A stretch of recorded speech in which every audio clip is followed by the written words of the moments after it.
सियासी गलियारे से बड़ी खबर मिल रही है। तेजस्वी यादव पर बीजेपी विधायक का हमला। बीजेपी विधायक कृष्णनंदन पासवान ने तेजस्वी यादव पर निशाना साधा है।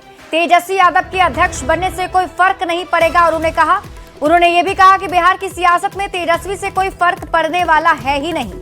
आरजेडी कोई पार्टी नहीं बल्कि एक सिंडिकेट है। आरजेडी परिवारवाद से घिरा हुआ है। आज लालू प्रसाद राष्ट्रीय अध्यक्ष हैं, कल तेजस्वी प्रसाद होंगे और फिर उनकी पत्नी आरजेडी की राष्ट्रीय अध्यक्ष बनेंगी। आरजेडी में किसी बाहरी को मौका नहीं मिलता है क्योंकि आरजेडी कोई पार्टी नहीं बल्कि एक सिंडिकेट है।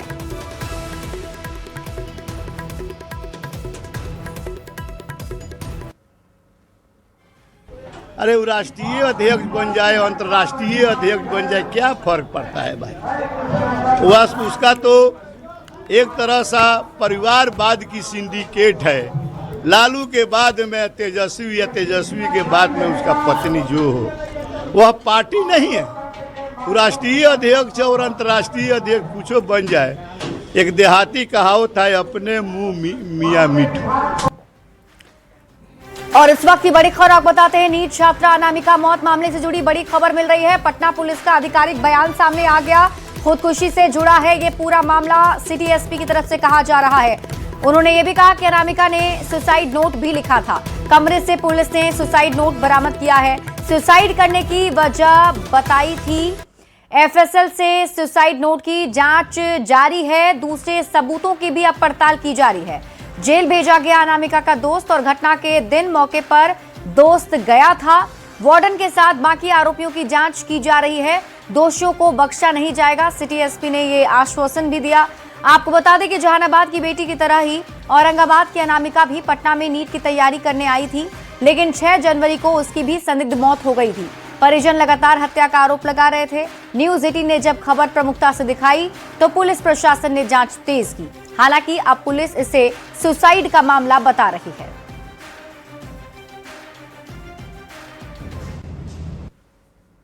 परिवारजन द्वारा जो है एक उस लड़के के दोस्त इत्यादि पे एफआईआर दर्ज कराई गई, जिसमें उनका कहना था कि इनकी वजह से जो है उसके द्वारा सुसाइड की गई थी लड़की के द्वारा। इस पे जो है लड़के को गिरफ्तार करके फॉरवर्ड किया गया है, चूँकि उसका संलिप्त होना पाया गया कि वह स्पॉट पे भी था और पूर्व में भी उससे संपर्क में थी।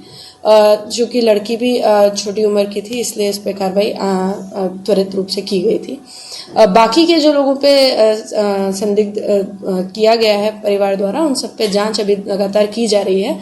सभी के जो है टेक्निकल एविडेंसेस वगैरह कलेक्ट किए जा रहे हैं और उस जो लड़की का के रूम से सुसाइड नोट इत्यादि बरामद हुआ है, उसको भी जो है एफएसएल भेजकर उसके भी जांच तुरंत करवाई जाए। छात्रा किस चीज में पढ़ती है? यह छात्रा जो है एक बार जांच करना होगा कहाँ पे पढ़ाई कर रही है। पोस्टमार्टम रिपोर्ट में क्या आया था मौत की वजह? पोस्टमार्टम में जो है हैंगिंग की वजह से ही डेथ सामने आई है। जहानाबाद की संवेदना की संदिग्ध मौत मामले की जांच एफएसएल कर रही है। जांच प्रक्रिया काफी तेजी से आगे बढ़ रही है। इधर इस बीच एक बड़ी खबर सामने आई। खबर यह कि संवेदना के कमरे से मिले कुछ साक्ष्यों की जांच करवाने के लिए एफएसएल की एक टीम भागलपुर एफएसएल कार्यालय गई है। दरअसल जिन साक्ष्यों की जांच यहां नहीं हो पा रही है, उन्हीं जांच के लिए एफएसएल की एक टीम भागलपुर एफएसएल कार्यालय गई। पुलिस मुख्यालय से और अधिक जानकारी दे रहे हैं न्यूज 18 संवाददाता अमित कुमार।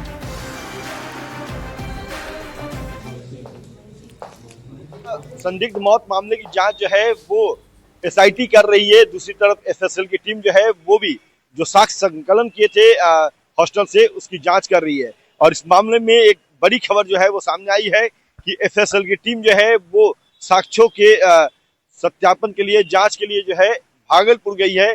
कुछ ऐसे एग्जिबिट्स हैं जिसकी जांच पटना के या जो पुलिस मुख्यालय है, यहाँ एफएसएल की जो यूनिट है, यहाँ वो मशीनरी नहीं है जिससे उन एग्जिबिट की जांच की जाए, साक्ष्यों की जांच की जाए। और यही वजह है कि अब एफएसएल की टीम जो है उन साक्ष्यों को लेकर के भागलपुर पहुंची है और भागलपुर जाकर के उसकी जांच कर रही है। जांच करने के बाद रिपोर्ट जो है वो पुलिस मुख्यालय को सौंपा जाएगा।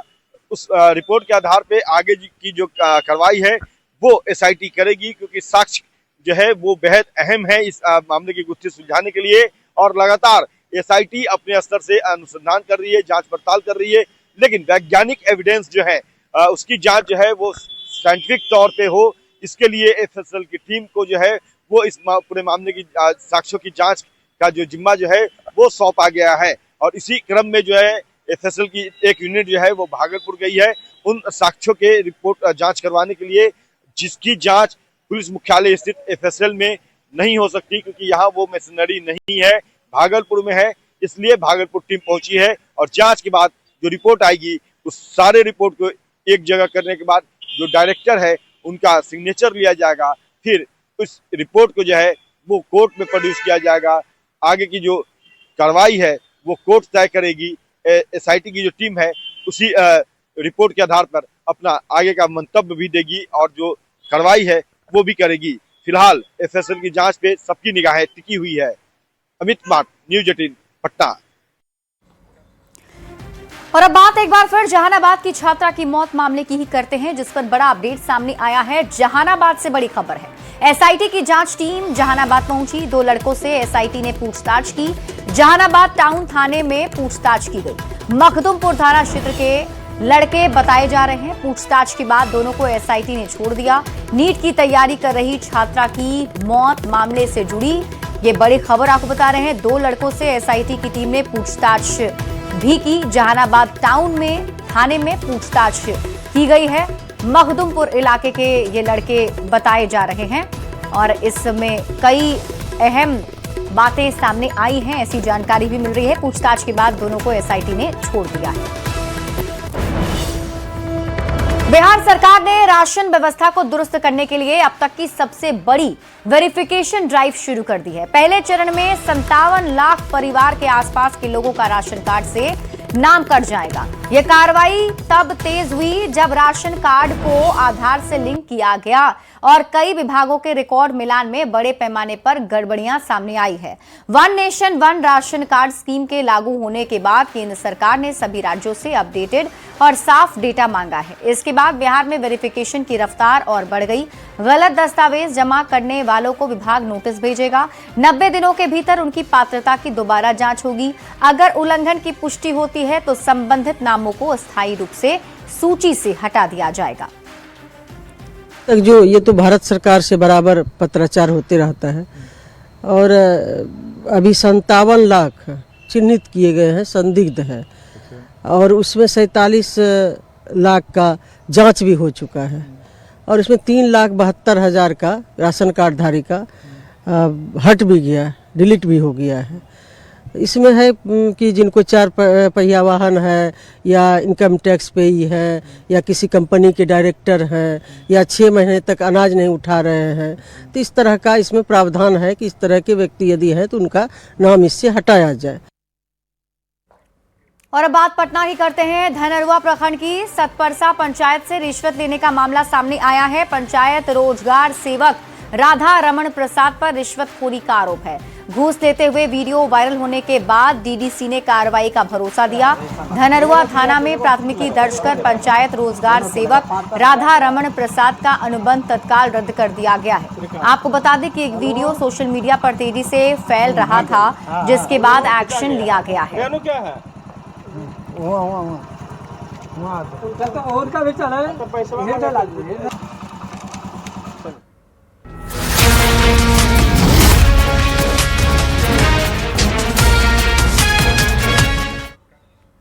और अब बात लॉ एंड ऑर्डर की करते हैं। पटना से बड़ी खबर है। हॉस्टल में बमबाजी का मामला। पुलिस ने अलग अलग हॉस्टल्स में सर्च ऑपरेशन चलाया है। हथुआ हॉस्टल से 40 सूतली बम बरामद किया गया। बम बनाने का सामान भी बरामद किया गया है। पुलिस ने 7 छात्रों को गिरफ्तार किया है।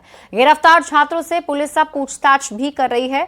बता दें कि पटना यूनिवर्सिटी के सीवी रमन हॉस्टल में मंगलवार रात बमबाजी हुई थी और उसके बाद अब पुलिस तमाम हॉस्टल्स में जांच कर रही है। ये कुछ जैक्सन छात्रावास के लड़कों आए थे, ठीक है, बहुत सारे 30-40 लड़के थे कम से कम। हम लोग यहीं पे बैठे हुए थे ग्राउंड में। हम लोग पूजा की तैयारी कर रहे थे, कुछ पूजा को लेके चर्चा कर रहे थे। अचानक से उधर आते हैं लाठी लेके, बम लेके, और बम फेंकना स्टार्ट कर देते हैं। भाग सके, कुछ लोग घायल भी हुए हैं, कुछ को मार भी लगा है। अचानक से ये घटना हुई है, हम लोग को कोई भी इंफॉर्मेशन नहीं थी। इसके घंटे के बाद जैक्सन हॉस्टल से कुछ लड़के आके सीवी रमन हॉस्टल के दीवार पे 4 या 5 सुतली बम चला दिया और फायरिंग भी 1-2 फायरिंग भी कर दिए। इसके बाद हम लोग वहाँ पे गए, थाना भी गया, वरीय पुलिस अधीक्षक महोदय भी आए थे। हम लोगों ने वहाँ जांच पड़ताल किया और जांच पड़ताल करके जो भी वहाँ हॉस्टल थे, Jackson hostel, CV Raman hostel, Ramanujan hostel, सभी जगह छापेमारी की गई। पटना से बड़ी खबर है। दूसरी जाति में विवाह करने पर हत्या की खबर मिल रही है। अपहरण कर युवक की बेरहमी से पिटाई की गई। घायल युवक को अस्पताल में भर्ती कराया गया और इलाज के दौरान एम्स में युवक की मौत हो गई। परिजनों ने हत्या का आरोप लगाया है। लड़की के जीजा पर हत्या का आरोप लगाया गया। पुलिस ने एक संदिग्ध को हिरासत में भी ले लिया है। अब पूरे मामले की जांच में पुलिस की टीम जुटी हुई है। परसा बाजार थाना क्षेत्र की एक घटना बताई जा रही है। पट्टी खोजे, कहीं नहीं मिला। 2 बजे रात तक खोजे, नहीं मिला। लेकिन 2 बजे रात के खोजे, रात में देखे कि ओइजे पर फिर लाश मिला। जब हम लोग फ़ोन लगा रहे थे तो फिर कुछ देर के बाद फिर फ़ोन चालू हो गया। रिंग हो रहा था, कोई उठा नहीं रहा था। नहीं उठाने के कारण फिर हम लोग खोजने के लिए उसको गए तो वो मिला नहीं। फिर रात भर हम लोग खोजे। सुबह में जिस जगह पे खोजे थे उसी जगह पे उसका मतलब कि एकदम डेड बॉडी, हल्का फुल्का सांस चल रहा था, मिला। 18 तारीख के शाम से हमारा भगना जो हुआ राजा, वो नानी घर गया था घूमने के लिए। वहाँ से आने के दरमियान में वो रास्ता से गायब हो गया। गार्जियन लोग फ़ोन किया, फ़ोन उसने नहीं उठाया। बहुत सारा खोजबीन हुआ, सब परिवार को इधर उधर बोला गया, पता किया सब लोग, तो नहीं मिला। तो जिस जगह पे हम लोग खोजे थे उस जगह पे सुबह में उनका बॉडी मिला। वैशाली से बड़ी खबर मिल रही है। शराब तस्कर पकड़ने गई पुलिस पर हमला किया गया है। पुलिस टीम पर लोगों ने हमला कर दिया। हमले में एक पुलिसकर्मी घायल हो गया है। भीड़ से बचने के लिए पुलिस ने फायरिंग भी की। महिला शराब तस्कर गिरफ्तार की गई। 19 नामजद पर एफआईआर दर्ज किया गया है। आरोपियों की तलाश में अब छापेमारी जारी है।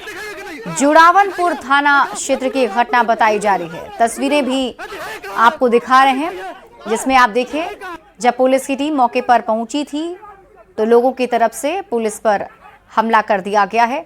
हमले में एक पुलिसकर्मी घायल हो गए हैं। थाना अंतर्गत एक रेड हुआ था शराब कारोबारी को पकड़ने के उपरांत जो है वहाँ पे पुलिस पर हमला किया गया वहाँ के लोगों के द्वारा। इसी क्रम में जो है पुलिस आत्मरक्षा में वहाँ पे हवाई फायरिंग भी एक की है। उसके उपरांत जो है प्राथमिकी दर्ज किया गया है पुलिस की तरफ से और उसमें 19 लोग को नामजद अभियुक्त बनाया गया है, जिसमें से एक अभियुक्त को गिरफ्तार करके अभी न्यायिक हिरासत में भेजा गया है। पुलिसकर्मी कुछ घायल है? हाँ, उसमें एक पुलिसकर्मी जो है चोटिल हुए थे, जो अभी ठीक है। पटना के बेऊर थाना क्षेत्र में जेल के अंदर नशे के नेटवर्क का बड़ा खुलासा हुआ। वाहन जांच के दौरान पुलिस ने गांजा के साथ 4 आरोपियों को गिरफ्तार किया है। पूछताछ में सामने आया कि दुल्हिन बाजार से गांजा लाकर बेऊर जेल में सप्लाई किया जाना था। जांच में जेल से सटे इलाके के एक मकान मालिक की भूमिका भी उजागर हुई है। पुलिस ने यहां से 1050 ग्राम गांजा, इलेक्ट्रॉनिक तराजू, मोबाइल और नगद बरामद किया है। मामले की जांच जारी है। 50 ग्राम गांजा, 1620 नकदी, 1 इलेक्ट्रॉनिक तराजू, 49 गोगो, 4 मोबाइल हैं और इसमें 4 अभियुक्तों को गिरफ्तार किया गया है। शैलेंद्र मिस्त्री सन ऑफ कृष्णा मिस्त्री जो भरतपुरा थाना दुल्हिन बाजार का रहने वाला है, गोविंद चौधरी सन ऑफ रामचंद्र चौधरी जो भरतपुरा का रहने ही वाला है, धनंजय प्रसाद सन ऑफ विश्वनाथ प्रसाद जो लाला बदसारा का रहने वाला है, जितेंद्र कुमार सन ऑफ प्रभुनाथ सिंह जो शिवनगर बेऊर रोड बेऊर थाना बेऊर का रहने वाला है। वैशाली से बड़ी खबर है, जहां आपसी विवाद में गोलीबारी से इलाके में दहशत फैल गई। मारपीट में 3 से ज्यादा लोग घायल हो गए हैं, जिन्हें इलाज के लिए सदर अस्पताल में भर्ती कराया गया है। घटना नगर थाना क्षेत्र के कोनहारा घाट के हेला बाजार की है। बताया जा रहा है आपसी विवाद को लेकर 2 पक्षों में विवाद हुआ, जिसमें एक पक्ष की तरफ से फायरिंग की गई और फिर दूसरे पक्ष के लोगों को मारपीट कर घायल कर दिया गया। घटना की सूचना मिलते ही एसडीपीओ सदर और नगर थाना की पुलिस मौके पर पहुंची और मामले की जांच में जुट गई है।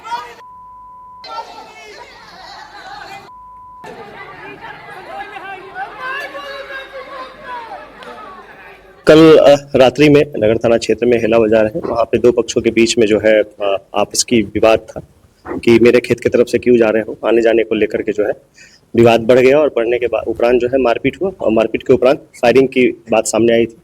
तत्क्षण पुलिस के द्वारा जो है वहाँ पे कार्रवाई करते हुए वहाँ से चिन्हित 4 आरोपियों को जो है गिरफ्तार किया गया। रामजी सिंह के बेटा गलत नकले माजी सिंह के बेटा गाड़ी दे ओय में मारपीट होल दर्रा पकबैत रहे ना से छोड़ के गेली हमर बेटा दौड़ के बेटा हमने लाठी पथरा से छीन लेलकै आ ले अबैत रहे हमरा धारे ले आ तब बंदूक एगो छोड़ला हमके लड़का के मार दे हम छापले रहे अब की गांव कहलक कि बंदूक के तोरा से इनको मारला ई सब लेटायर है पानी में। मतलब हम दवा लाने गए थे ना, दवा लाने गए थे, वो बोला कहाँ जा रहा। कौन बोला था? मिथुन। मिथुन कौन है? बुआर है। उसका पिता का क्या नाम? बाप का नाम मुझे नहीं पता।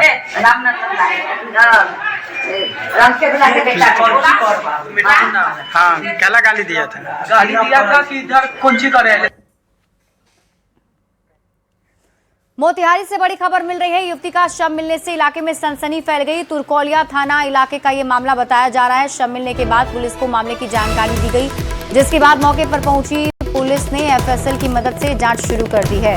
सदर एसडीपीओ दिलीप कुमार के मुताबिक हत्या कर शव को छिपाने के लिए नेशनल हाईवे के किनारे फेंका गया है।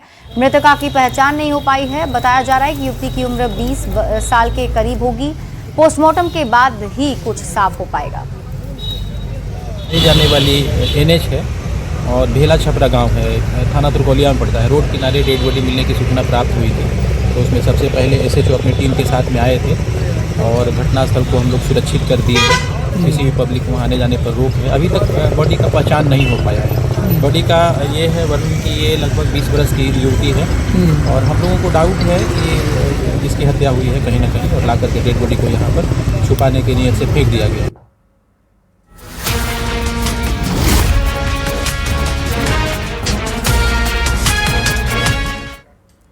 और आइए अब नजर डालते हैं देश दुनिया की खबरों पर। उत्तर प्रदेश के प्रयागराज में सेना का ट्रेनी विमान क्रैश हो गया। एयरक्राफ्ट अचानक हवा में डगमगाया और शहर के बीचों बीच तालाब में गिर गया। यह हादसा माघ मेले में 3 किलोमीटर दूर केपी कॉलेज के पीछे हुआ। स्थानीय लोगों ने घटना की जानकारी पुलिस और प्रशासन को दी, जिसके बाद फायर ब्रिगेड और रेस्क्यू टीम मौके पर पहुंच गई। रेस्क्यू टीम ने विमान के दोनों पायलट को सुरक्षित बचा लिया है। सेना का हेलीकॉप्टर भी मौके पर पहुंच गया है।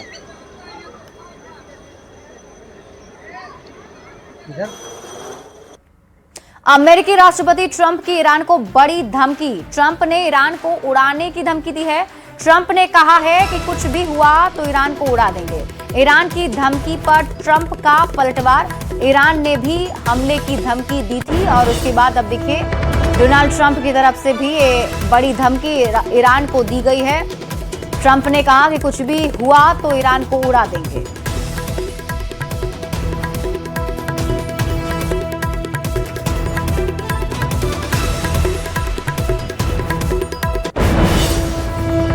पाकिस्तान के रक्षा मंत्री ख्वाजा आसिफ इन दिनों अपनी डिफेंस स्ट्रैटेजी के लिए नहीं बल्कि एक पिज्जा स्लाइस की वजह से सोशल मीडिया पर चर्चा का विषय बने हुए हैं। मामला पाकिस्तान के सियालकोट का है, जहां रक्षा मंत्री ख्वाजा आसिफ बड़े उत्साह के साथ एक नए पिज्जा हट आउटलेट का उद्घाटन करने पहुंचे थे। लेकिन कहानी में ट्विस्ट तब आया जब खुद असली कंपनी ने इस आउटलेट को फर्जी करार दे दिया। इसके बाद सोशल मीडिया पर रक्षा मंत्री ख्वाजा आसिफ जमकर ट्रोल हो रहे हैं। पिज्जा हट पाकिस्तान ने सार्वजनिक नोटिस में लिखा, सियालकोट कैंट में खुला आउटलेट पूरी तरह अवैध है। यह हमारे ट्रेडमार्क का गलत इस्तेमाल है।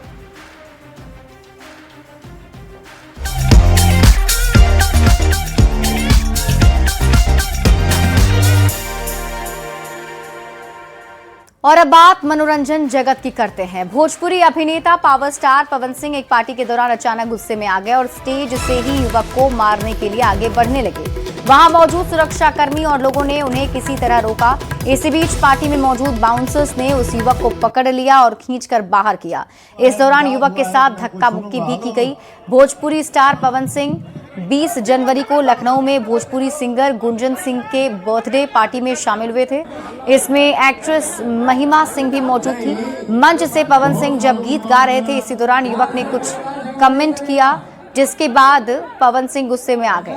पूरे वीडियो का घटनाक्रम का वीडियो भी सामने आया है। बहुत सालों के बाद आज मेरा मन हुआ है, मिजाज हुआ है कि मैं कुछ सुनूंगा। हेलो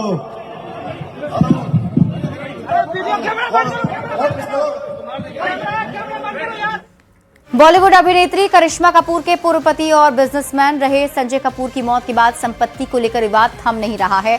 संजय कपूर की मां रानी कपूर ने धोखाधड़ी से ट्रस्ट बनाने के आरोप में बहू प्रिया कपूर के खिलाफ नया मुकदमा दायर किया है। रानी कपूर ने प्रिया कपूर समेत 8 अन्य लोगों पर भी धोखाधड़ी का आरोप लगाया। इसमें कहा गया है कि संपत्ति के बारे में उन्हें अंधेरे में रखा गया था। रानी ने गुहार लगाई है कि उनके नाम पर गठित आरके ट्रस्ट को अमान्य घोषित किया जाए।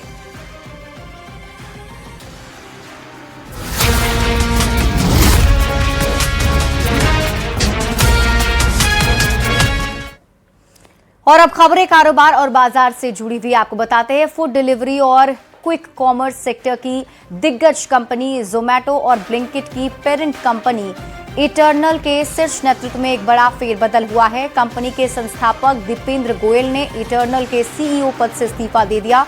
स्टॉक एक्सचेंजों को दी गई जानकारी के मुताबिक ब्लिंकिट के संस्थापक अलबिंदर ढिंडसा को गोयल का उत्तराधिकारी नामित किया गया है। ये नेतृत्व परिवर्तन 1 फरवरी से प्रभावी होगा।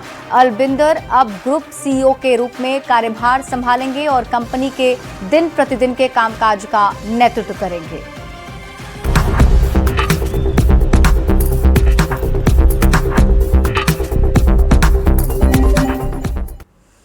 और अब खबरें खेल की आपको दिखाते हैं। इंटरनेशनल क्रिकेट काउंसिल यानी आईसीसी बोर्ड ने बांग्लादेश क्रिकेट बोर्ड की उस मांग को खारिज कर दिया है जिसमें उन्होंने अपने मैच भारत से बाहर किसी अन्य देश में कराने का अनुरोध किया था।